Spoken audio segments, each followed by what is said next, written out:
ఎంతో చెప్పాల. అదే సందులో వాలంటీర్కి వాళ్ళు ఏ పార్టీనో తెలియదా ఎవడని, అయినా కూడా పార్టీలకు అతీతంగా అందరితో సర్వే చేశాడు, అయిపోయింది. ఇప్పుడు ఏమైపోతుంది, ఆ సర్వేలకు సంబంధించి అప్పుడు గవర్నమెంట్ వాలంటీర్ నమ్మింది, వీళ్ళు సచివాలయ సిబ్బందిని నమ్మట్లా, జనం కూడా నమ్మట్లా.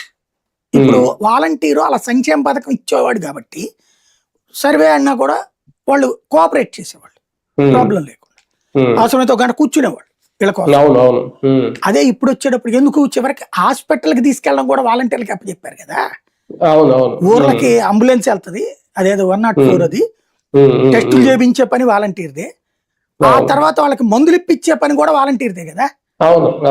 దగ్గరలో ఉన్నటువంటి ఆ ప్రాథమిక ఆరోగ్య కేంద్రంలో ఫాలోఅప్ చేయించే పని కూడా వాలంటీర్కే పెట్టారు కదా. అన్నింటిలో volunteer sir, even ration vehicle వచ్చినా వాలంటీర్ దగ్గర నుంచి చేసేవాళ్ళు కదా. ఆ విధంగా వాళ్ళ జీవితంలో వాళ్ళ సంక్షేమంలో భాగమయ్యాడు వాలంటీర్. కానీ మన పవన్ కళ్యాణ్ గారు ఏమన్నారు, జోగు దొంగలు గంజాయి బ్యాచ్ లో వాలంటీర్లుగా పెట్టారన్నారు. సరే మనం ఆయన ఏమన్నా కూడా దానికి ఇంకేం చెప్పలేం, కానీ చివరికి వ్యభిచారులు కూడా వ్యభిచార గృహ నిర్వాహకులు కూడా అయిపోయారు కదా పాపం వాళ్ళు.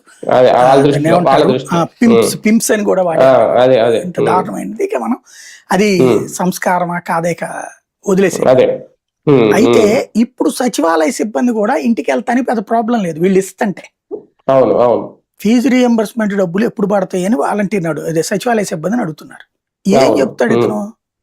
అంతేకాదు సార్, దీంతో పాటు ఇప్పుడు ప్రతి చోట ఈ గ్రీవెన్స్ ఉంది కదా, గ్రీవెన్స్ కి వెళ్ళి వీళ్ళు కంప్లైంట్లు చేస్తారు చాలా మంది, ఏమని మేము పింఛన్ అప్లై చేసుకున్నా ఇంకా ఇవ్వట్లేదు అనేది. వెంటనే గ్రీవెన్స్ వాళ్ళు ఏం చేస్తున్నారు, ఆ సంబంధిత సచివాలయానికి ఒక లెటర్ రాసేసి వీళ్ళు పెట్టిన అప్లికేషన్ జడ్జ్ చేసేసి పంపించారు.